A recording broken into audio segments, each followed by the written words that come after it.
Muy buenos días. Hoy tenemos el privilegio y la satisfacción de contar con el presidente de la República Dominicana, don Luis Abinader, que representa a uno de los países con más estabilidad del continente latinoamericano y uno de los países con más éxito precisamente durante la pandemia, durante la situación de la pandemia. Con él queremos hablar de la situación actual en su país, las relaciones bilaterales con España y otros países de Iberoamérica, la situación general en el mundo durante la guerra de Ucrania, y le agradecemos muchísimo los minutos que nos va a conceder. Muchas gracias, señora Abinader.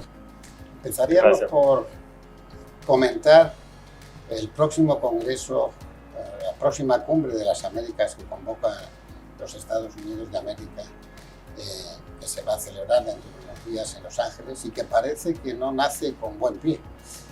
¿Va a ser una cumbre de las Américas en realidad? ¿O va a ser una cumbre donde haya ausencias preocupantes, que no se aborden los temas reales de América Latina y de América en general?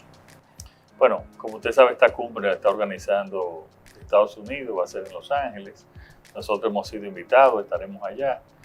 Y lo que esperamos que esta cumbre se desarrolle igual que las demás cumbres, donde hay una participación importante de todos los países y donde podamos discutir los temas, aun cuando no estemos de acuerdo en todo. No es una cumbre sobre un tema específico, es una cumbre ya sobre problemas generales que tenemos en las Américas. Por lo tanto, ya es una decisión de Estados Unidos como país anfitrión a quien invita o no. Lo que nosotros aceptaríamos de que mientras más amplia fuese, mientras en términos de la cantidad de países, pues yo creo que pudiésemos entonces tratar todos los temas que nos afectan y buscar solución a algunos de esos temas. Sí, pero Estados Unidos ya ha dicho que no invitará a Cuba, a Venezuela y a Nicaragua, y por otra parte ha habido otros países latinoamericanos que han dicho que en ese caso ellos no asistirán, aunque sean invitados. Entonces la preocupación es saber si va a salir algo efectivo para América Latina de esa cumbre con tantas ausencias por un lado y por el otro. Bueno, eso es la verdad, Juan Luis, que es un tema que habría que ver. Nosotros, como te digo, iremos y participaremos. Nos gustaría que fuera tan amplia como fuese posible. Pero repito, es una ya del país anfitrión es que invitaría. Sí, lo de nosotros pensamos que debería ser lo más amplia posible. Y el hecho de juntarse con otro país no quiere decir que estamos de acuerdo en la forma en que está gobernando ese país, o en su ideología, o en sus políticas públicas.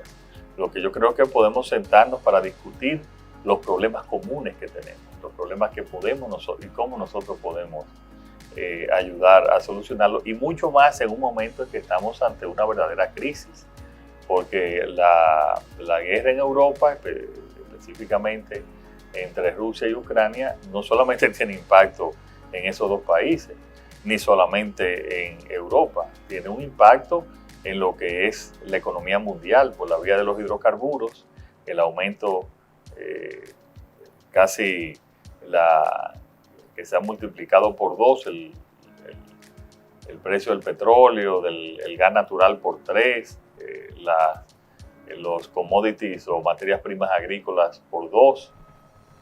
O sea, tenemos el doble de esos precios, y eso nos está impactando en una inflación universal que ha disminuido las expectativas de crecimiento, como ustedes han visto, tanto del Fondo Monetario Internacional como del Banco Mundial. Por lo tanto, esto es un momento para reunirnos y ver cómo aquí en las Américas nosotros podemos buscar soluciones a esos problemas. Efectivamente, es un problema que no es solo local, no es solo siquiera regional en América Latina, y además es un problema que desgraciadamente parece que va a durar, que queda por lo menos unos cuantos meses, si no más tiempo, de conflicto armado y de respuestas por parte de los países de la NATO, con envío de más armas y más capacidad bélica para el gobierno ucraniano. En ese sentido, No sabemos si en marzo del año que viene habrá acabado o no la guerra, ojalá. Pero en cualquier caso, en marzo del año que viene hay otra importante cumbre latinoamericana, la cumbre de jefes de Estado y de Gobierno de Iberoamérica. República Dominicana va a ser la sede. País anfitrión. ¿Y qué perspectivas hay para esa cumbre? ¿Son mejores que para la cumbre? Bueno, esa cumbre sí vamos a tratar de que vengan todos los países de Iberoamérica y que la hicimos en parte virtual en Andorra el año pasado. Y lo que nosotros ya como país anfitrión vamos a tratar, Juan Luis, es que poner temas ahí sobre lo que nos une y no sobre lo que nos desune. Vamos a discutir ahí los temas en qué podemos ayudarnos entre nosotros, a nuestros pueblos, porque no estamos hablando a los gobiernos, sino a nuestros pueblos. Entonces vamos a tratar de poner agendas que nos unan y no aquellas que nos desunen. ¿Qué es lo que les desune? Bueno, ya cuando hablamos hay temas políticos y quizás es la lista de los temas que son conflictivos y concentrarnos entonces en aquellos temas que nos unen, que son problemas comunes que tenemos, soluciones en conjunto que podemos aportar para que nuestros pueblos tengan mejor calidad de vida, que debe ser el objetivo de cada gobierno. Hay una evidencia, y es que América Latina está incurriendo en una inestabilidad política casi generalizada.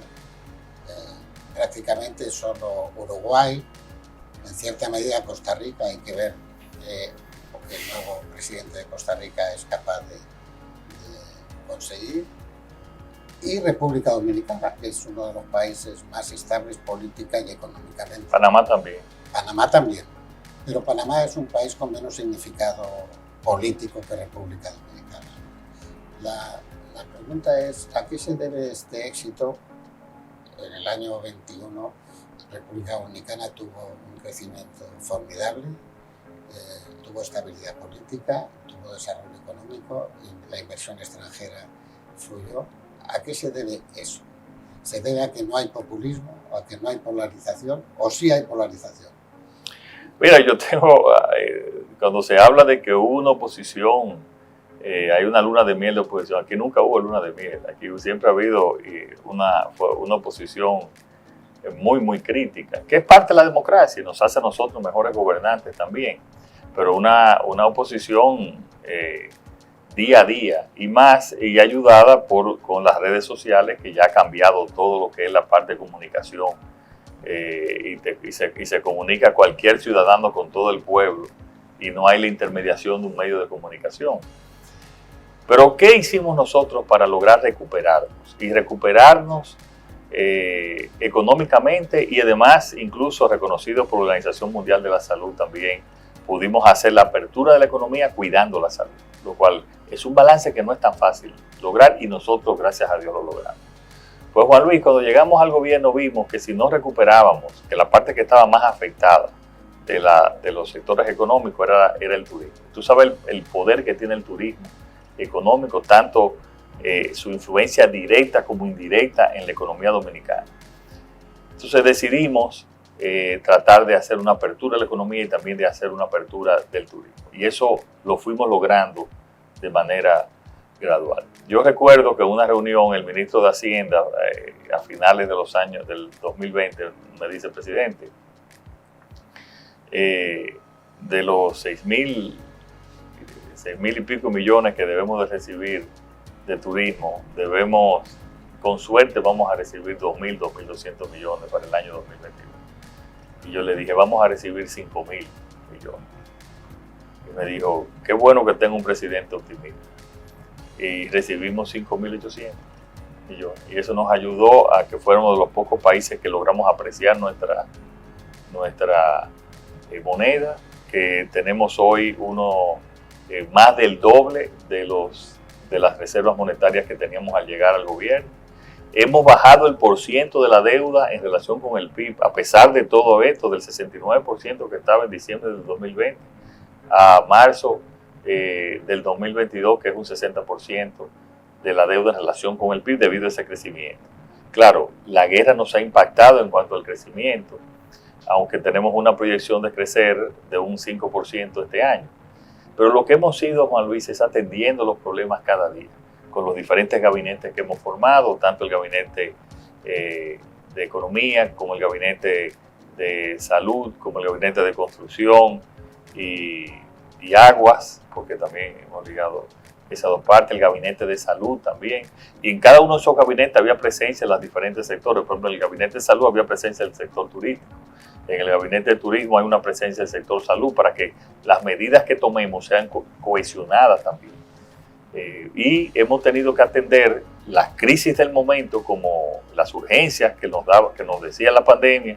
De ese hemos salido bien, pero también unas urgencias que venían por décadas de cambios, tanto institucionales como sociales, como de infraestructura, que se venían acumulando por muchos años. Por eso, y cuando tú le sumas a todo esto, esta crisis que ha llevado a una inflación que afecta a toda la población, la verdad es que estamos viviendo momentos difíciles de gobernar. Pero vamos bien, en el país vamos bien. Son momentos difíciles para todos. Y en América Latina hay una novedad respecto a décadas atrás, que es la presencia de China. Hay 5 países ya latinoamericanos, algunos muy importantes, cuyo principal socio comercial es China. Si elimináramos el tráfico y el comercio del petróleo, habría como más de 15 o 16 países cuyo principal socio comercial sería China. Y ha habido algo que siempre se ha criticado en América Latina, además se ha acusado al Imperio Español de ser el verdadero responsable de lo que era la corrupción. Usted se presentó un programa claramente anticorrupción en su país, no solo anticorrupción, sino también de austeridad en el gasto público. ¿Cómo marcha ese programa?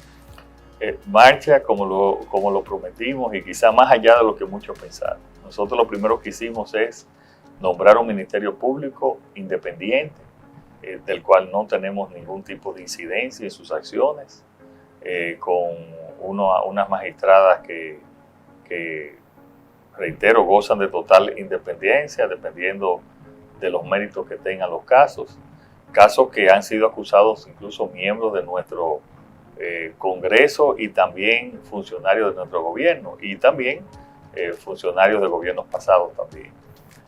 Yo pienso que ese es un paso fundamental, que en mi legado como gobernante quisiera dejar bien establecido ese Ministerio Público Independiente, y por eso lo tenemos en una de las 12 reformas que presentamos a la sociedad.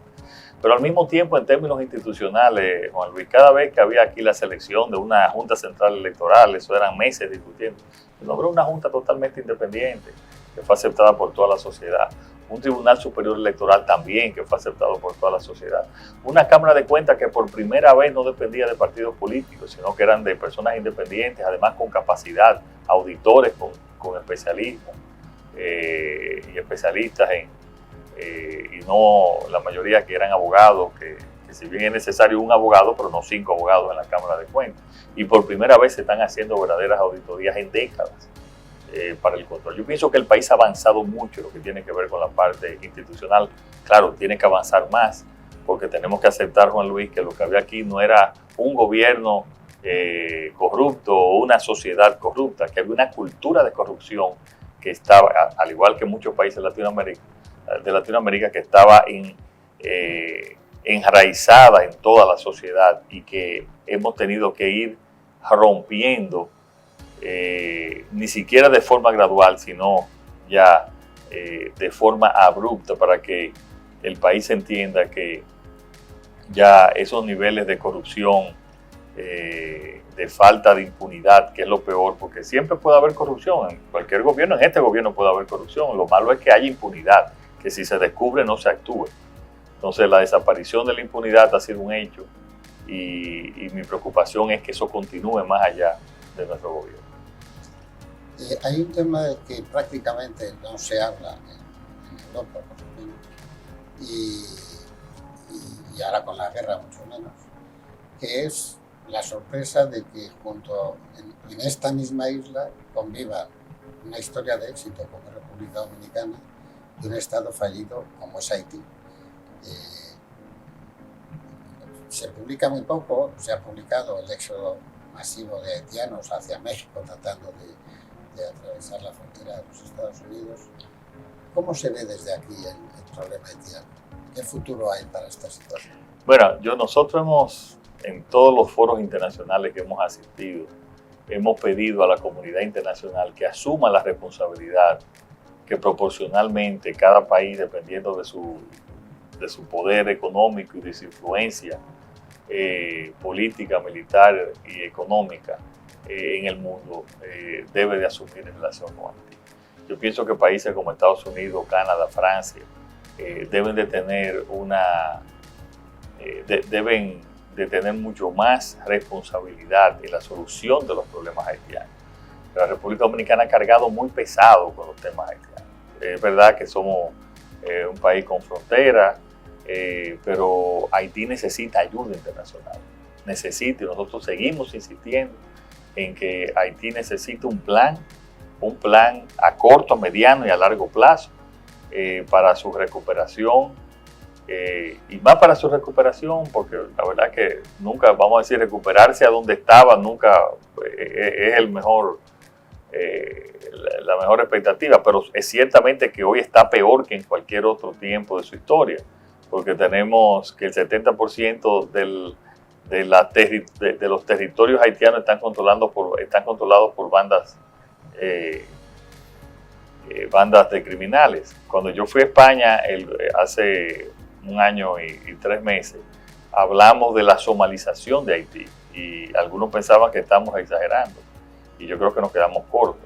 Entonces, tiene que haber un plan de acción para primero pacificar Haití, después preparar unas elecciones para tener un interlocutor válido con una modificación de la Constitución, que haya un presidente y que no esté dividido entre el primer ministro y el presidente, sino un presidente democrático pero fuerte, que sea un solo interlocutor para poder entonces apoyar a Haití en su desarrollo con un plan a mediano y a largo plazo de desarrollo que contribuya a la comunidad internacional. ¿Y quién tiene que hacer ese plan? Porque la ONU hizo un plan que prácticamente ha fracasado. Bueno, la OEA... La ONU no la hemos visto en esa disposición.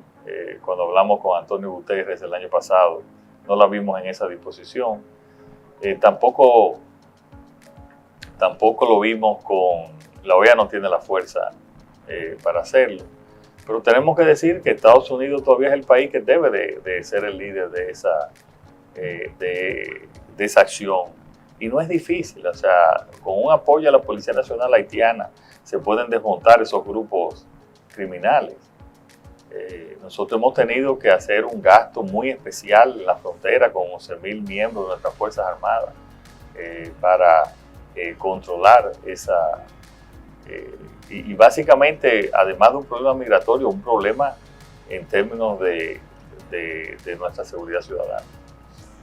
Estados Unidos, sin embargo, no está haciendo nada en este momento que se sepa eficaz en Haití. Está absolutamente involucrado en la guerra de Ucrania, con decenas de miles de millones de dólares en armamento y en ayuda financiera al gobierno ucraniano, impulsando a los gobiernos europeos a multiplicar también sus esfuerzos en ayuda financiera, en recibir a los refugiados, en ayuda armamentística. Parece que la guerra de Ucrania es una amenaza a la globalización, por un lado, económica y convivencial, y por otro lado a la paz mundial. ¿Cómo se ve desde aquí, desde tan lejos, esa guerra que acaba afectándonos a todos en problemas energéticos, en crisis alimentarias mundiales que van a generar hambrunas en algunos países de África muy importantes? ¿Cómo se contempla desde aquí lo que está sucediendo? Bueno, evidentemente que ese conflicto, al involucrar a Rusia, por un lado, que si bien desde el punto de vista económico no tiene una gran importancia mundial, pero desde el punto de vista militar sí lo tiene, porque es una potencia en términos de armas atómicas solamente comparable con Estados Unidos. Pero también es un gran exportador de hidrocarburos, o sea, todo esto afecta, es el principal exportador de gas natural a Europa, de los principales exportadores de petróleo, de los principales exportadores de materias primas para los fertilizantes. Todo eso está impactando, en esa área está impactando a la economía mundial. Y si vamos también a Ucrania, de las tres principales materias primas para el sector agrícola, que son maíz, soya y trigo, produce más de un 10% de la producción mundial, lo cual afecta ante el boicot que tiene Rusia desde el punto de vista comercial, afecta considerablemente, y eso lo podemos ver incluso de manera desproporcionada en el aumento de los precios de esos productos. Entonces, esta es una guerra, Juan Luis, que todos vamos a perder, el mundo entero va a perder, van a ganar quizá algunos países que dependen exclusivamente de los ingresos petroleros, que serán 5, 6 o 7, y tendremos un mundo que va a perder, y esa ganancia es una ganancia muy coyuntural, porque también esta guerra, y como usted lo ha visto, ha disminuido las proyecciones de crecimiento de la economía mundial. Y cada vez que hay en la economía un pico, como decía un profesor de nuestra universidad, va a haber un valle. O sea, me refiero a aumento de precios y entonces va a haber una caída. Eso es el ABC de la economía. América Latina, salvo los países de América Latina, salvo Venezuela, Cuba y Nicaragua, se sumaron a la condena irrestricta de Naciones Unidas a la invasión y a la agresión rusa. Sin embargo, en América Latina los países no están aplicando sanciones a Rusia. La realidad es que apenas 40 países de todo el mundo son los que aplican sanciones a Rusia. ¿Por qué? ¿Por qué?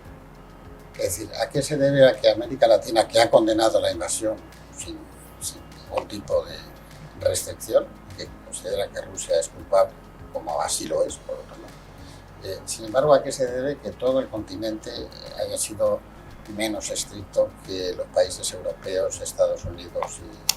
Yo creo que también no hay tanta relación comercial entre Rusia y nuestros países, con excepción quizás con Brasil, que es un país tan grande que tiene relaciones con todo el mundo.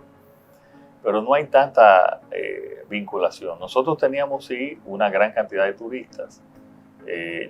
Rusia llegó a ser en el momento de la guerra el segundo emisor de turismo de la República Dominicana, ya que lo era Canadá, y Canadá con el cierre de su frontera, pues no había disminuido, y Rusia había pasado de 20.000 turistas mensuales a 40.000 turistas. Incluso Ucrania también había aumentado. Juan Luis, es bueno que se sepa que el último avión que llegó al aeropuerto de Kiev previo a la guerra fue un avión que vino desde el aeropuerto de Punta Cana. O sea, mira la relación que había. Yo pienso que tal vez no habían esas relaciones comerciales, pero sí ha afectado, o sea, indirectamente a todos nosotros. Nos ha afectado por el aumento, repito, de todas las materias primas, incluyendo el petróleo.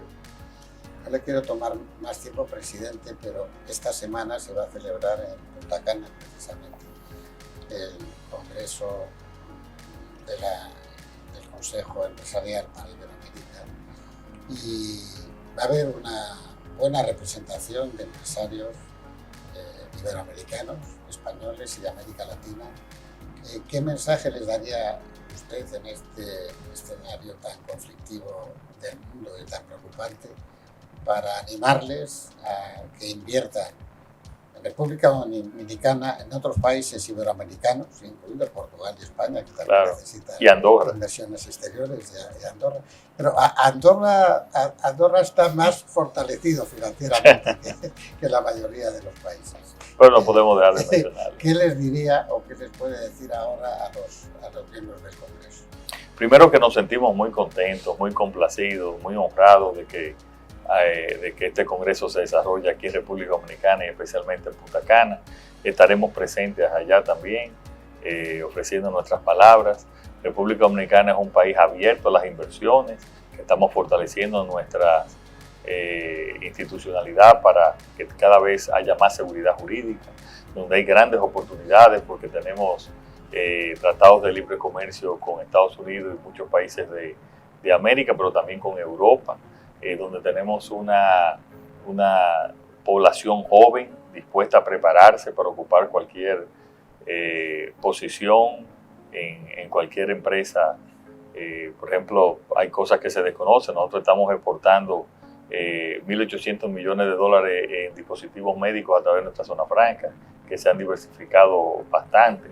Tenemos grandes inversiones en los centros de llamadas o call centers también. Estamos en nuestras industrias también han aumentado las exportaciones. La zona franca ha aumentado en más de un 36%. Ni se diga en el sector turismo, que tenemos prácticamente nuestra hotelería es casi española. Y creo que han sido grandes éxitos tanto para sus empresas como para el país, porque nosotros nos han creado muchos empleos y nos han dado mucho know-how. Creo que hay muchas posibilidades de inversión en nuestro país que se pueden aprovechar, y también en Latinoamérica. Ya hay toda la experiencia en los últimos años hace que las empresas que quieren diversificar su riesgo y no solamente tener una inversión en un país, sino tenerla diversificada en varios países por diversas razones. Y tanto empresas que estén aquí que se diversifiquen en otros países de Latinoamérica como viceversa también. Por lo tanto, estaremos ahí acompañándolos y dándole también un discurso de apertura, de agradecimiento y de que aquí queremos que inviertan. Y creo que en estos momentos, aún con la crisis, Juan Luis, o debido a la crisis, yo diría que es el mejor momento para invertir. Porque cuando vengan ya a abrir estas inversiones, serán ya en los momentos de una recuperación mundial. O sea, yo creo que este es el momento para invertir en diversas áreas, y cuando inviertan, que sepan que en el caso de la República Dominicana nosotros vamos a acompañar en todo el proceso para facilitarle que esa inversión sea exitosa y que sea también positiva para ellos y positiva también para la población dominicana. Pues muchas gracias, presidente. Así espero que inviertan los empresarios iberoamericanos en su país y en otros países de América Latina y de Iberoamérica. Y le agradezco muchísimo estos minutos. No, te agradezco, Juan Luis, a ti también siempre que hayas también allá en Madrid con la Cámara de Comercio, pues siempre tenga presente a la República Dominicana y nos ayude en esa Cámara, pues informando a los empresarios, no solamente españoles, sino europeos, de nuestras posibilidades de inversión en nuestro país. Muchas gracias. Por lo tanto, te veo a ti también como medio dominicano. Ah, no, yo encantado. Cualquier día le pido el pasaporte. Juramentado. Muchas gracias.